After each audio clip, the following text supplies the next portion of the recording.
जय हिंद। आज सुशांत सिंह राजपूत की मौत के 1 साल पूरे हुए। सवाल यह है कि 1 साल में क्या कुछ बदल गया, जिसके बारे में आगे जानेंगे।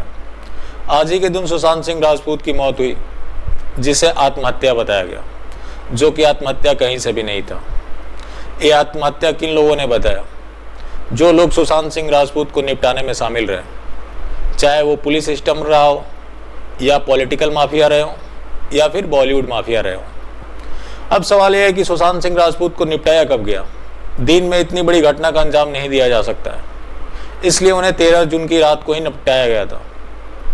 उसके बाद जो हालात बने, जिस तरह से इन लोगों ने सुसाइड बताया, शायद इस देश में यह सुसाइड का पहला मामला रहा होगा, जो कि सुसाइड था ही नहीं, जिसकी जांच को रोकने के लिए इतने षड्यंत्र रचे गए होंगे।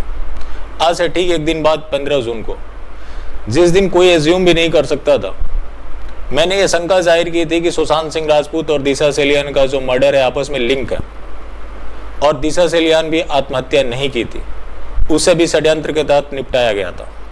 जो कि बातें आगे जाकर सच हुई, बड़े बड़े चैनल पे दिखाए गए।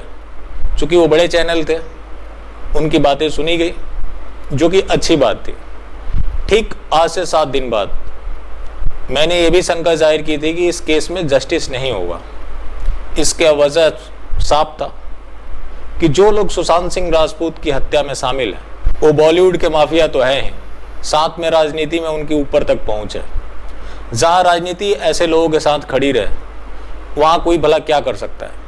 और सुशांत सिंह राजपूत के केस में एक चीज तो साबित हो गया कि अगर आपके पॉलिटिकल पावर अच्छे हैं तो आप किसी के साथ कुछ भी कर सकते हैं, आपका कुछ भी नहीं होगा। उसके बाद राजनीतिक घटनाक्रम चलते रहे, आगे भी चलते रहेंगे। अक्सर लोग सीबीआई के ऊपर सवाल खड़े करते हैं। अगर कोई एजेंसी अच्छे से काम नहीं कर रही, उसके पीछे जिम्मेवार वो एजेंसी नहीं, उसके ऊपर बैठे हुए लोग हैं, जो चाहते ही नहीं कि इस मामले में जस्टिस हो। रही बात सुशांत सिंह राजपूत के मामले, मैंने 250+ वीडियो किए थे, और आज जैसे मैं राजनीतिक माफियाओं को बेनकाब कर रहा हूँ, उस समय बॉलीवुड माफियाओं को बेनकाब कर रहा था। धमकी आज भी आते हैं, उस समय भी आते थे। उस समय तो हालात ये थे कि आप मुंबई पुलिस के खिलाफ बोल रहे हो तो पता नहीं कि अगले दिन आप जहाँ हो वहाँ रहोगे या फिर मुंबई मिलोगे। ऐसी स्थिति भी हमने फेस की, लेकिन हमें कोई फर्क नहीं पड़ा। जो सच है वो सच है।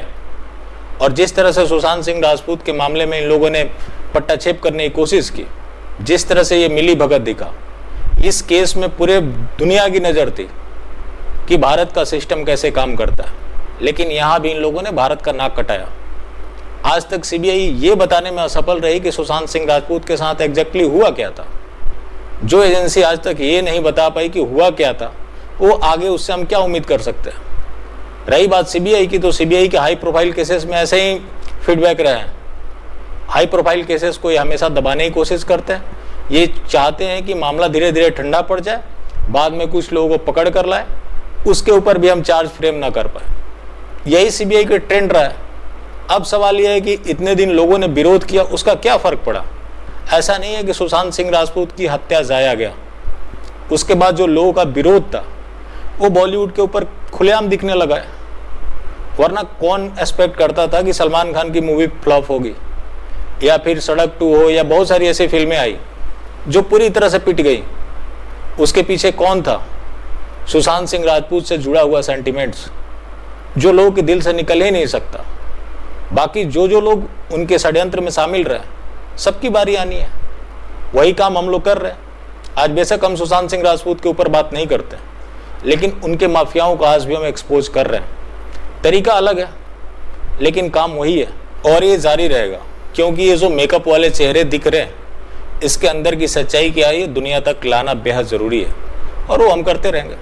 बाकी फिर मिलते हैं। जय हिंद।